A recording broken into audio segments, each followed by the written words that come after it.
Hello and welcome to this Nuffield Research Placement student webinar. This webinar series has been designed to complement your research placement by sharing real stories from STEM professionals and ambassadors. Over the course of the webinar series, our range of speakers will provide expert advice and guidance on future career opportunities and pathways open to you as a STEM student. By sharing bite-sized insights into the world of STEM careers, we hope that you will come away understanding more about the exciting ways in which you can apply your STEM education. Each webinar in this series features approximately 15 minutes of presentation from our guest speaker, followed by a question and answer session. In this webinar, we're going to hear from Dr. Judy England. Judy is a research scientist at the Environment Agency, and they will be speaking to you about their experience as a recruiting manager and the things you should consider when applying for jobs. With that, I'd like to welcome and hand over to Judy. Hello everybody, I'm Judy England. I'm here to tell you about some hints and tips for applying for jobs, hopefully using your STEM experience and education. So the talk will give you a brief overview about me, talk about CVs, applications, how we go through the candidate selection process, through the interview process, and then end with some questions. So why am I talking to you today? Well, I started back a couple of decades ago as a biologist. I used to go out and about taking kick samples as illustrated here. My sister used to call me a professional paddler.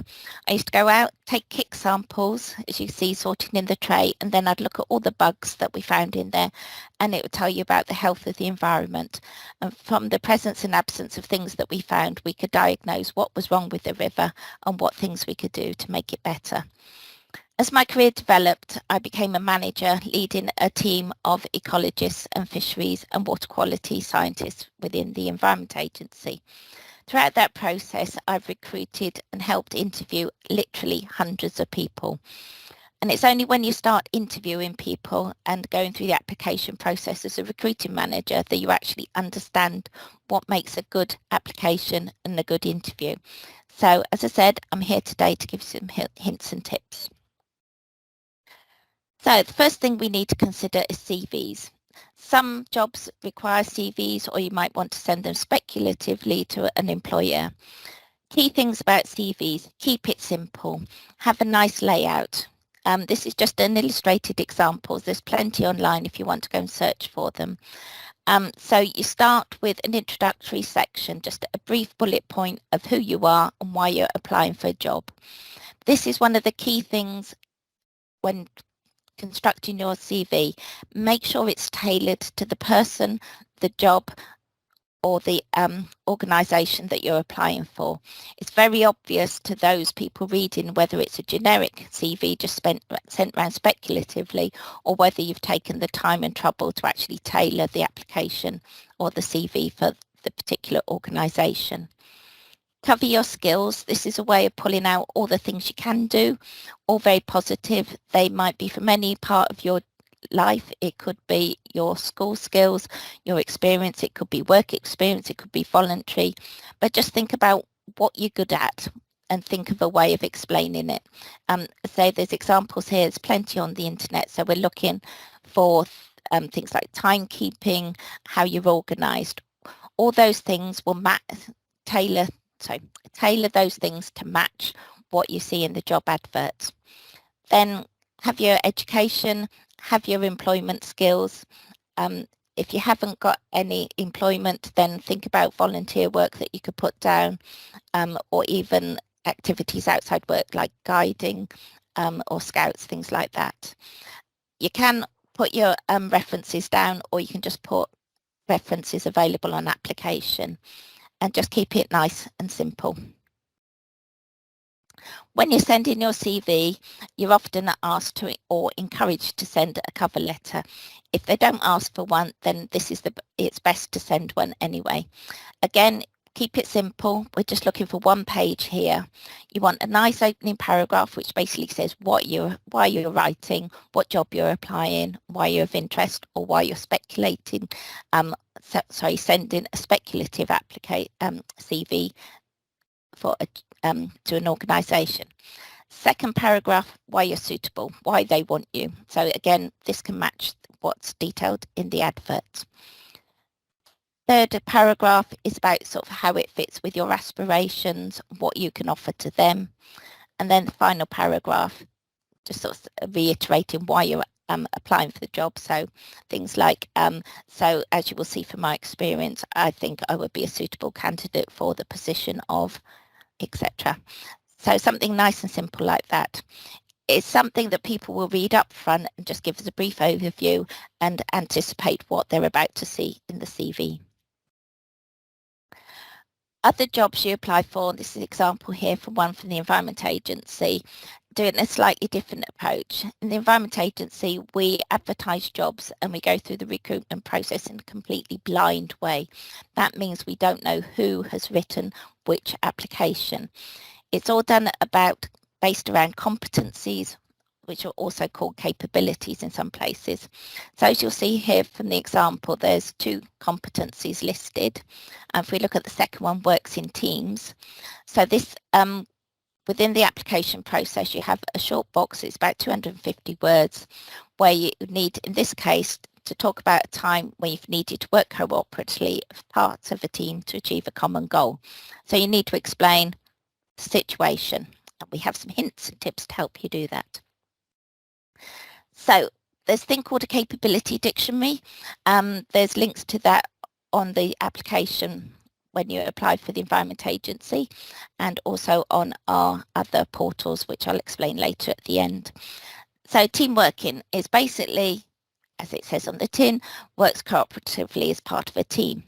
Gives you some of the indicators that what people will be judging your answer by. But the key thing to note here, it's more about how you worked, not what you did. So we don't need to know the detail of a particular machinery you've used or a particular form you had to fill in. We want to know how you worked as a team. So we're thinking cooperation, whether you were leading the team, how you supported your colleagues, all those sorts of things about what makes a good team member, which I'm sure most of you, if not all of you, have brilliant examples for. So to help you sort of frame your answer, we've got this little acronym called STAR-L. So it talks about how you can, so it gives you a format for helping you frame your answer. So we want to know the situation, what you were doing, why you were doing it, what you actually did. So what was the objectives, how you tried to achieve them, did you achieve them? The action is specific to you. What did you do? What was your role within the team? Were you a communicator? Did you take orders? Were you organising? Those sorts of things. And the result, did it work? Did you achieve your goal? And then if you want to add, and you've got room, then the L, what was the lessons learnt? Is there anything you would have done differently? What made it a particular success? And the link at the bottom of the screen will take you to some more examples about how to answer using the STAR technique. So once we receive the application, we just judge you on those competencies. In this case, example here, we were talking about scientific knowledge, achieves results, and team working. As you can see, the candidates are just listed by number. We score them 1 to 5 in this instance, and the ones with the highest score across the board get an invite to an interview. So as you'll see, it's very important that you actually put the detail and frame your answers correctly using the information that we give you in terms of the capability. We invite the people we can, because we have to have we can't interview everybody who gets a brilliant score. We have to be realistic about how many people we can interview. But we do have a reserve list of those people. If somebody drops out, we've got backups to interview to make sure that we get a sufficient range of people to choose for a job. So once you have the interview, what do? You need to do a bit of preparation. The idea behind this preparation is so that you can feel confident going into your interview. Suggestions for things like you want to look at the organisation, what sort of work do they do, just get a bit of familiarisation about the context of the role that you're doing. Look at the role itself. Is there any information you can find about it? You can look at the job profile. Remember looking at the competencies or the skills that are requested about the job. If you've got any questions, phone up. If you just want to know a bit more about the job, phone up. With any advert, there's a contact name and a number. Feel free to phone that person, just chat about it, just that helps you sort of build a bit of confidence. You start building rapport and understanding the context of the work. And one of the things you might answer, depending on the job that you're applying for, is there a test? When we used to go out and about sorting bugs, then we quite often would have a test for people when they came to the interview, did they know how to identify on these bugs? If it was a fisheries person, we might have some pictures of fish, so we know that they at least know the head and the tail of the fish, and preferably the species too. If it's an analytical job, they might have a bit of coding they want you to test. So finding out all these things in advance gives you the confidence that you can move forward and do your best in the interview. When it comes to interview, the first thing that people quite often ask is a sort of general introductory question. There's a few sort of examples here. So what this is designed to do is to learn a bit more about you, why you've applied for the job, and what skills you're bringing. It also settles the person down, person being interviewed, and helps sort of steady nerves and things. Thing about this question, the easiest way to answer is just make it chronological. When were you first interested in that particular subject? Was it at school? Did you do A-levels that were specific to it? What else took you through those steps to get you to where you want to be? If you start thinking chronologically, it just makes the answer flow, and it's much easier for both you and the interviewer to follow. And of course, don't forget to mention your Nuffield placement.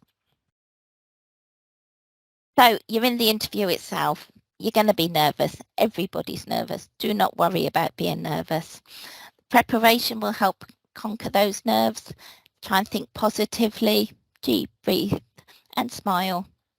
Try and act as if you do want that job and you can cope with it.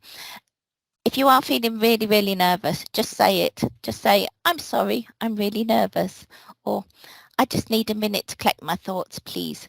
Things like that are absolutely perfectly acceptable.